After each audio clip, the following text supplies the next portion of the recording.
Hello and welcome to Mint Talk India. हम पढ़ रहे थे आपके एनसीईआरटी क्लास 5th मैथमेटिक्स का चैप्टर स्मार्ट चार्ट्स और यह है पार्ट 2 वीडियो।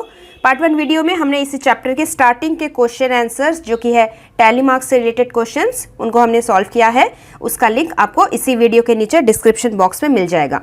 इस पार्ट में चलिए स्टार्ट करते हैं, पढ़ते हैं एड मैड। एड मतलब एडवर्टीजमेंट। जो आप कोई भी टीवी सीरियल देखते हैं तो उनके बीच बीच में जो ब्रेक्स आते हैं और एडवर्टीजमेंट आते हैं डिफरेंट प्रोडक्ट्स के, वो होते हैं advertisement. Ragini loves to watch cartoon on television. आप जैसे सभी बच्चों को कार्टून्स देखना बहुत पसंद है टीवी में। One day she thought of counting the number of ads during the break. एक बार उसने सोचा कि टीवी में जब ब्रेक होता है किसी भी कार्टून के बीच में तो मैं नंबर ऑफ एडवर्टीजमेंट को काउंट करूंगी। She found that in each break there were 14 advertisements and in 10 of those ads there were children as actors।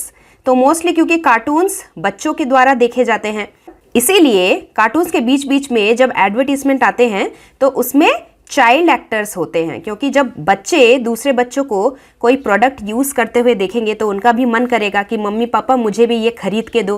तो advertisements are nothing but a strategy जिससे कि कंपनीज अपना सामान बेचती है, उसको एडवर्टाइज करती है वैसे ही। तो इसीलिए उन तरीके के एड्स में बच्चों को एक्टर्स के रूप में दिखाया जाता है। Now your first question, why do you think that children are used in so many ads? Because cartoons are mostly watched by children. Use tally marks to count the number of ads during a short break in a program. तो ये activity आपको खुद करनी है। अगली बार जब आप cartoon देखने बैठेंगे तो उस 1 घंटे या फिर आधे घंटे के शो के दौरान आपको बीच बीच में जो ब्रेक्स होते हैं उनमें कितने एडवर्टीजमेंट दिखाए गए हैं वो आपको टैली मार्क्स के जरिए काउंट करना है। तो जैसे ही ब्रेक स्टार्ट हुआ, एक एडवर्टीजमेंट आया, आप लिखेंगे एक लाइन। उसके बाद दूसरा एडवर्टीजमेंट आएगा, आप दूसरी लाइन देंगे।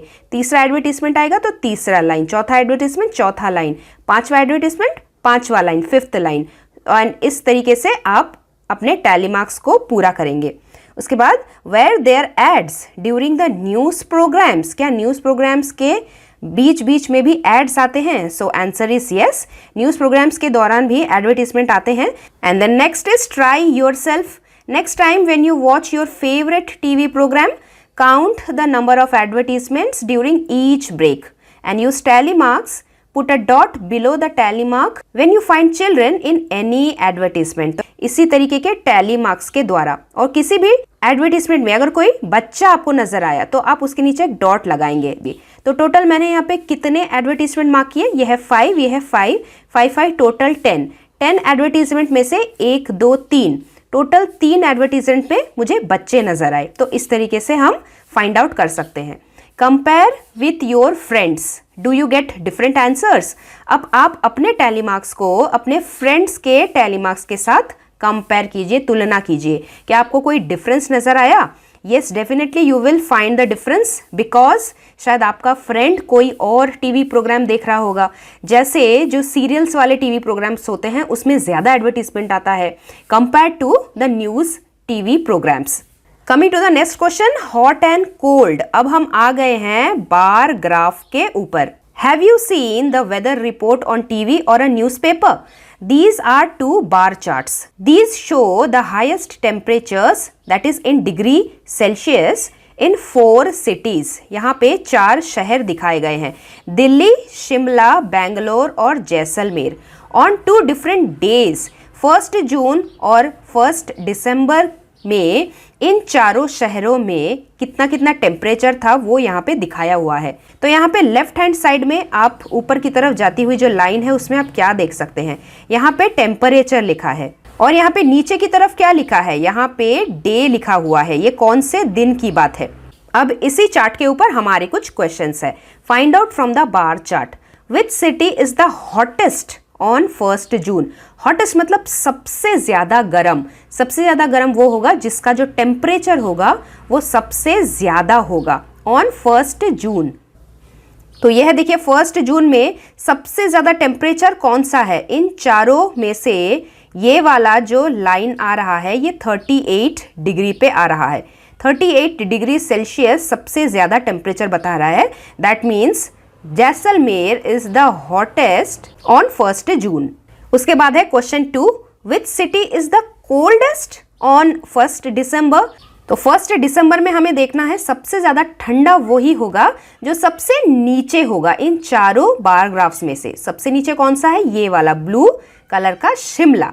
कितना टेम्परेचर है, 10 डिग्री, और बाकी सब उससे ज्यादा के हैं। So we can say that Shimla was the coldest city on 1 December. Now coming to question number 3, which city shows little change in temperature on the 2 days, that is 1 June and 1 December. इन चारों शहरों के बीच में से कौन सा शहर ऐसा है जिसका जो टेम्परेचर है वो 1 जून और 1 दिसंबर के बीच में ज्यादा डिफरेंस नहीं था, ओनली लिटिल चेंज था। उसके लिए हम क्या करेंगे, 1 जून में जो सबसे ज्यादा वाला टेम्परेचर था और 1 दिसंबर का जो टेम्परेचर था वो वाला टेम्परेचर हम सबट्रैक्ट करके देखेंगे कि डिफरेंस किसमें सबसे कम आ रहा है। जिस शहर में डिफरेंस सबसे कम आएगा उसी का तो सबसे लिटिल चेंज होगा, है ना, and that will be the answer. तो सबसे पहले हम डी फॉर दिल्ली का निकालते हैं। इसका सबसे ज्यादा वाला टेम्परेचर 1 जून में कितना था, 33 डिग्री सेल्सियस, और 1 दिसंबर में इसका टेम्परेचर था 23 डिग्री सेल्सियस। जब हम सब्ट्रैक्शन करेंगे तो हमारा आंसर आया 10 डिग्री सेल्सियस। उसी तरह जब हमने शिमला का टेम्परेचर डिफरेंस फाइंड आउट किया तो हमें 12 डिग्री का टेम्परेचर डिफरेंस पता चला। बेंगलोर में 1 जून और 1 दिसंबर के बीच में टेम्परेचर डिफरेंस सिर्फ 4 डिग्री सेल्सियस का ही डिफरेंस नजर आया, और जैसलमेर में ये वाला जो डिफरेंस है वो 13 डिग्री सेल्सियस नजर आया। तो फिर मैं क्या बोल सकती हूँ, कौन सा आंसर है, ये वाला बेंगलोर, क्योंकि इसका जो ये डिफरेंस आया वो सबसे कम है। और इसका स्टेटमेंट हम कुछ इस तरीके से लिखेंगे, Bangalore shows the little change in temperature that is 28 degree Celsius minus 24 degree Celsius that is 4 degree Celsius. अब इस तरीके का एक बार ग्राफ आप खुद से भी बना सकते हैं, that is try your self. One day choose any 3 cities and record their temperature from the TV or newspaper and make a bar chart in your notebook. Ask your friend a few questions about it and see if they understand your chart. तो आपको क्या करना है, आपको एक chart paper लेना है, नहीं तो बार ग्राफ बनाने के लिए एक ग्राफ पेपर लेना है। इस साइड पे आप लिखेंगे टेम्परेचर, जैसे 10 degree Celsius, 20 degree Celsius, 30 degree Celsius, और इनके बीच में हम कैसा मार्किंग करेंगे, यहाँ पे हम 10 का मार्किंग करते हैं। 1 2 3 4 5 6 7 8 9 10, 1 2 3 4 5 6 7 8 9 10, 1 2 3 4 5 6 7 8 9 10, 1 2 3 4 5 6 7 8 9 10, जिससे कि इन बिटवीन के जो टेम्परेचर्स होंगे वो आप काउंट करके नंबर लगा पाएं। और नीचे आप सिटीज लिखेंगे and then you can take any city like Pune, Kolkata, Shimla, और इनके बारे में आप टीवी से इनके टेम्परेचर्स देख के उसके बाद बार ग्राफ, अलग अलग तरीके के बार ग्राफ्स आप बना सकते हैं। Let's go to the next question, rabbits in Australia. Earlier there were no rabbits in Australia. Rabbits were brought to Australia around in the year 1780. At that time, there were no animals in Australia with 8 rabbits.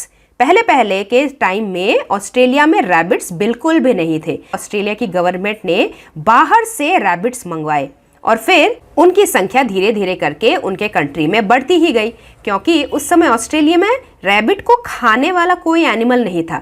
अब rabbits, नए rabbits पैदा होते जाएंगे, उनका birth होता रहेगा, लेकिन पुराने रैबिट्स को कोई और जानवर आके खाएगा नहीं, तो क्या होगा, the rabbits began to multiply at a very fast rate. Now we will see the table shows how the rabbit grew every year. यहाँ पे ये जो टेबल है ये हमें बता रहा है कि रैबिट कैसे मल्टीप्लाई हुए। ये है टाइम और ये है नंबर ऑफ रैबिट्स। स्टार्ट हमने किया था 1780 से, तो 1780 में नंबर ऑफ रैबिट्स 10 लाए गए थे। उसके बाद एक साल के अंदर उनकी संख्या बढ़ के 18 हो गई। दूसरे साल कंप्लीट होते होते उनकी संख्या 32 हो गई, and then third year there number became 58। 4th year में उनकी नंबर 108 हो गई। इस तरीके से 5th ईयर में कितना हुआ, 6th ईयर में कितना हुआ, हमें ये कैलकुलेट करके लिखना है। कैसे कैलकुलेट करेंगे? ये जो नंबर बढ़ रहा है ये एक पैटर्न से रिलेट होके भर रहा है, तो हमें सबसे पहले ये पैटर्न फाइंड आउट करना पड़ेगा। तो चलिए देखते हैं। 10 में 18 हो गया, मतलब 8 ज्यादा बढ़ गया। 10 को अगर मैं डबल कर दूंगी तो क्या होगा? Double means multiply by 2, double करने पे होता है 20, जबकि यहाँ पे तो 18 है। कितना कम है? 2 कम है। 20 से 2 कम 18 यहाँ पे लिखा है। अच्छा, 18 को अगर मैं मल्टीप्लाई बाई 2 कर दूंगी तो क्या आता है? 36 आता है, लेकिन यहाँ पे तो 32 है, मतलब कितना कम है? 4 कम है। 36 में मैं 4 माइनस कर दूंगी तो मेरे पास 32 आएगा। तो अब क्या आपको कुछ पैटर्न नजर में आ रहा है? डबल करके जो नंबर आता है उस नंबर से कुछ ही नंबर कम वाला जो नंबर है वो यहाँ पे लिखा है। एक और करके देखते हैं। 32 मल्टीप्लाई बाई 2 क्या होता है? 64 होता है, लेकिन यहाँ पे जो नंबर है वो 58 है, यानी कि 64 से कितना कम? 64 में से -6 करेंगे तब जाके हमें ये 58 नंबर मिलेगा। आपको एक और बार मैं समझा देती हूँ कि मैंने ये पैटर्न कैसे फाइंड आउट किया। जो नंबर यहाँ पे लिखा हुआ है उसको 2 से मल्टीप्लाई करके मुझे जो नंबर मिला उसमें से थोड़ा कम ही यहाँ पे लिखा हुआ है। अब थोड़ा कम कितना कम? पहली बारी में 2 कम था, ओके। देन 18 2 जा 36 होता है। 36 में से 4 कम यहाँ पे लिखा है 32। 32 मल्टीप्लाई बाई 2 कितना होता है? 64 होता है, लेकिन यहाँ लिखा है 58। 58 इसलिए लिखा है क्योंकि 64 में से कुछ कम है। कितना कम है? 6 कम है, इसीलिए यहाँ पे 58 लिखा है। अगली बार 2 से मल्टीप्लाई करेंगे, डबल करके बढ़ना चाहिए था रैबिट, लेकिन डबल करके नहीं बढ़ा, डबल से थोड़ा कम बढ़ा है। कितना कम बढ़ा है? मतलब 116 से 8 कम वाला नंबर के रैबिट यहाँ पे लिखा है। यहाँ पे 2 का टेबल चल रहा है। 2 1 जा 2, 2 2 जा 4, 2 3 जा 6, 2 4 जा 8, 2 5 जा 10, 2 6 जा 12, ओके। और इस तरफ क्या चल रहा है? मल्टीप्लाई बाई 2 करके फिर इस वाले नंबर से सब्ट्रैक्शन। अगला हमें 5th ईयर और 6th ईयर के बारे में यहाँ पे लिखना था ना, तो यहाँ पे हमने क्या किया? 108 मल्टीप्लाई बाई 2 216 होता है, लेकिन 216 से हम थोड़ा कम लिखेंगे। कितना कम लिखेंगे? इधर पैटर्न के हिसाब से -10 करके जितना नंबर आता है वो हम यहाँ लिखेंगे। 216 में से 10 माइनस करने पे 206 आता है, इसलिए 5th ईयर में हम 206 लिखेंगे। उसके बाद 206 मल्टीप्लाई बाई 2 क्या होना चाहिए था? 412 होना चाहिए था, लेकिन 412 हम यहाँ नहीं लिखेंगे, हम थोड़ा कम करके लिखेंगे। कितना कम? -12 करके कम, क्योंकि इधर 2 का टेबल चल रहा है। -12 जब हम करेंगे 412 से तो हमारे पास 400 आएगा, जो हम लिखेंगे 6th ईयर में। अब देखते हैं हमारे questions. After each year the number of rabbits was a little less than the double the number in the last year, 8 more than the number in the last year, या फिर more than double the number of rabbits in the last year। तो यहाँ पे question में पूछ रहे हैं after each year, हर साल के बाद the number of rabbits was, number of rabbits किस हिसाब से बढ़ रहे थे। तो हमने देखा कि मल्टीप्लाई बाई 2 करके यानी कि डबल करके जो नंबर आ रहा था उससे थोड़ा कम रैबिट ही हर साल बढ़ रहा था। Answer is number A, a little less than double the number of rabbits in the last year. Okay, now question 2. At the end of the 6th year the number of rabbits was close to how much? 6th year का अभी हमने निकाला, number of rabbits were around 400. So this is the answer. Question 3.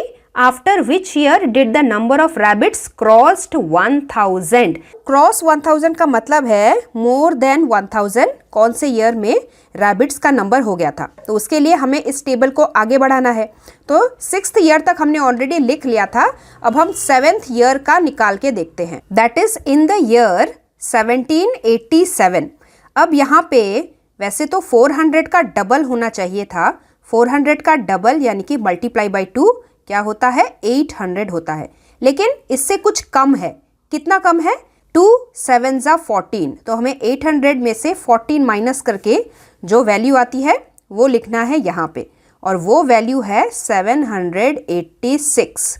ये भी 1000 पे cross नहीं हुआ, हमें एक और साल का देखना है, मतलब 8th ईयर में रैबिट्स का नंबर कितना हुआ होगा, that is in the year 1788। चलिए फाइंड आउट करते हैं।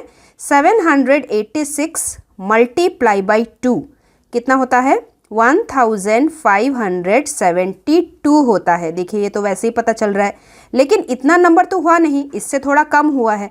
कितना कम, 2 के टेबल में नेक्स्ट नंबर 2 8 जा 16 कम हुआ है। 1572 में से 16 को सब्ट्रैक्ट कर लेना है, हमारे पास कितना आएगा 1556। ये नंबर हुआ था रैबिट्स का इन द ईयर 1788 और ये 1000 क्रॉस कर गया था। So this is our final answer. So we will write after the year 1788 the number of rabbits crossed 1000। Next question है about family tree. Madhav went to a wedding along with his parents.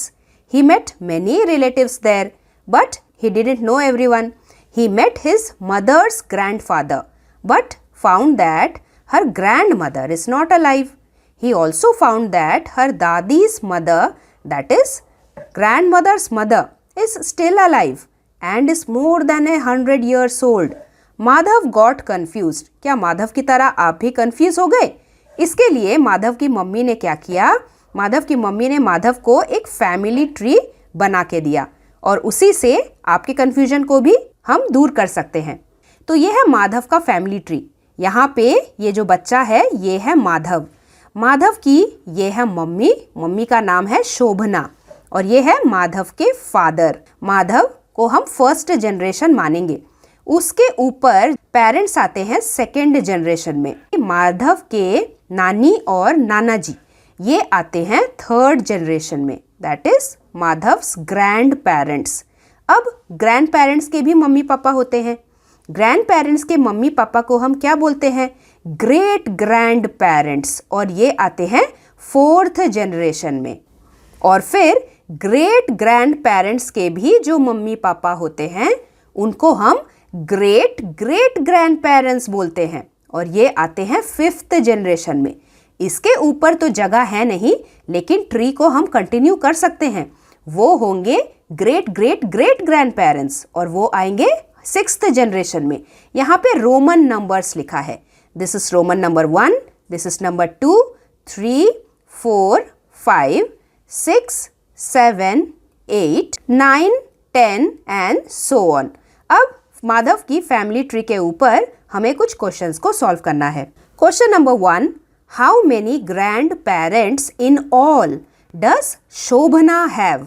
शोभना यानी कि माधव की mummy, Madhav की mummy के कितने grand parents है in all, total कितने grand parents है हमें वो बताना है। यहाँ पे है शोभना मम्मी, शोभना मम्मी के पेरेंट्स ये हैं, ये दो, पापा के मम्मी पापा और मम्मी की मम्मी पापा, यानी कि शोभना के कितने ग्रैंड पेरेंट्स हुए, टोटल 1 2 3 4।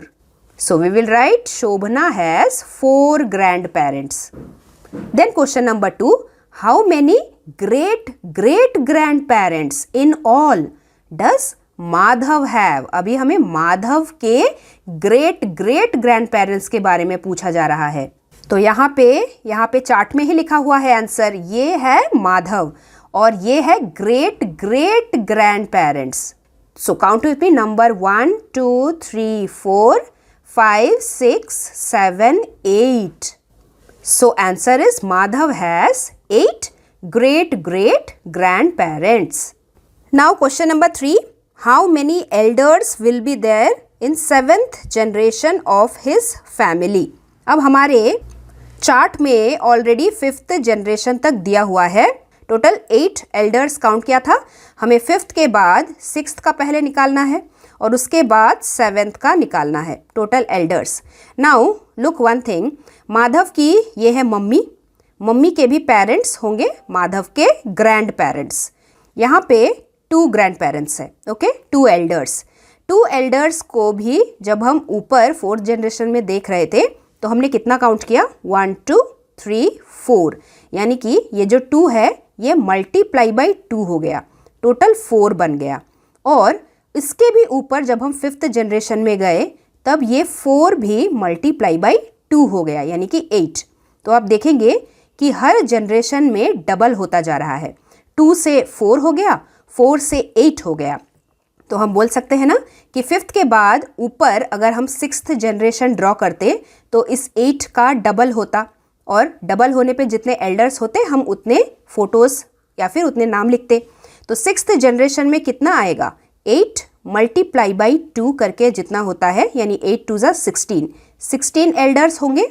और फिर 7th जनरेशन में कितना होगा, इसी 16 को मल्टीप्लाई बाई 2 करके जितना होगा उतने एल्डर्स होंगे, 16 2 ज़ा 32 elders. So our answer is in the 7th generation total 32 elders will be there, and this is the way you have to write the statement. 6th generation में कितने elders, 8 2 ज़ा 16, and then 7th generation में 16 2 ज़ा 32. Now question number 4, if he takes his family tree forward, अगर वो 7th generation से भी और ऊपर ड्राइंग करता चला जाए तो in which generation will he find, तो पैटर्न तो आप समझ ही गए हैं, यहाँ पे एल्डर्स डबल होते जा रहे हैं। अब 8th में कितना होगा बताइए, तो हम क्या करेंगे, हम 32 को भी डबल कर देंगे, 32 2 ज़ा, वो क्या होता है, 64 होता है। So number of NUM, number of elders in 8th generation 32 2 ज़ा 64। उसके बाद number of elders in 9th generation, ऐसे ही हमें डबल करते जाना है तब तक जब तक कि हमें 128 नहीं मिल जाता, जो कि हमारे क्वेश्चन में पूछा गया है। तो यहाँ पे मैंने देखा कि यही 64 को मैं जब फिर से डबल कर दूंगी, कौन से जनरेशन में, 9th जनरेशन में मैंने जब डबल किया 64 2 ज़ा 128 मुझे मिला, तो यहीं पे मैं स्टॉप कर लूँगी क्योंकि यही मेरा आंसर है। So if he takes his family tree forward in 9th generation, his family will have 128 elders, and this is the answer. Last topic of your chapter is growth chart of a plant. Amit sowed a few seeds of moong dal in the ground. The height of the plant grew to 1.4 centimeter in the first 4 days. अब यहाँ पे decimals आ गए हैं, देखिए decimal का ये बच्चा chart बनाने वाला है। After that it started growing faster. Amit measured the height of the plant after every 4 days. तो अमित ने जो मूंग दाल के सीड्स मिट्टी में बोए थे, वो प्लांट जो है वो पहले 4 दिन में कितना बड़ा था, 1.4 सेंटीमीटर हाइट उस प्लांट की बड़ी थी, अमित ने मेजर किया था। उसके बाद और 4 दिन बाद मतलब 8th डे में जाके उसने फिर से मेजर किया, तो प्लांट ग्रो किया था 5.3 सेंटीमीटर, यहाँ पे सेंटीमीटर में दिया हुआ है इसकी हाइट। उसके बाद और 4 दिन बाद, that is on 12th day, Amit फिर से मेजर करता है और देखता है 9.5 सेंटीमीटर बढ़ गया है उसका प्लांट। उसके बाद 16th day and 20th day में भी उसने इतने मेजरमेंट देखे और फिर उसी मेजरमेंट के ऊपर उसने ऐसा ग्राफ बनाया। ये है डॉट्स।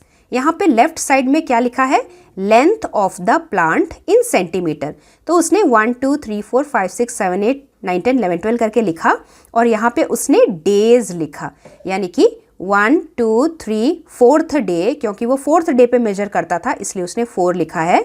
फिर 5 6 7 8th day, 9 10 11 12th day, 13 14 15 16th day, 17 18 19 and 28th day.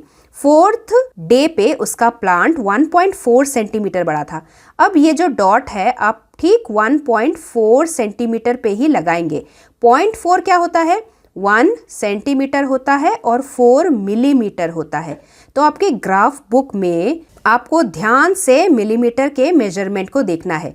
ये है 1 सेंटीमीटर, उसके बाद मिलीमीटर का मेजरमेंट 1 2 3 4। ठीक इसी जगह पे आपको स्केल से मेजर करके ये डॉट बनाना है और फिर इन्हीं डॉट्स को ज्वाइन करके इस तरीके का ये ग्राफ पूरा कर देना है।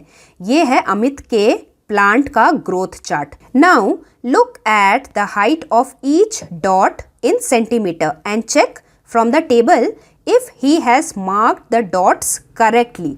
अब जैसे कि मैंने आपको बताया 1.4 सेंटीमीटर लिखा है तो 1.4 पे ही डॉट लगाना है।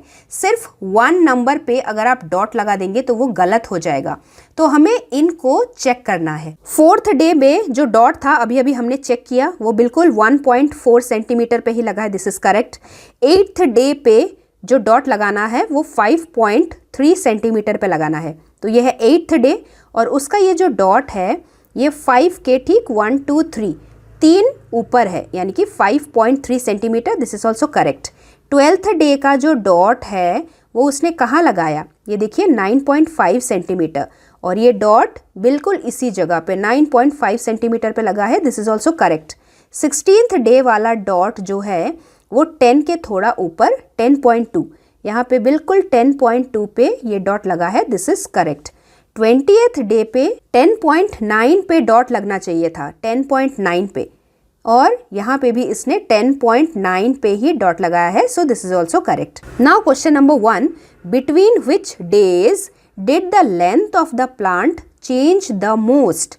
दैट मीन्स कौन से दिनों के बीच में प्लांट का जो हाइट है वो सबसे ज़्यादा बड़ा है, यानी कि कौन सा डे का डिफरेंस सबसे बड़ा है, हमें वो पता करना है। उसके लिए तो हम सब्ट्रैक्शन करेंगे।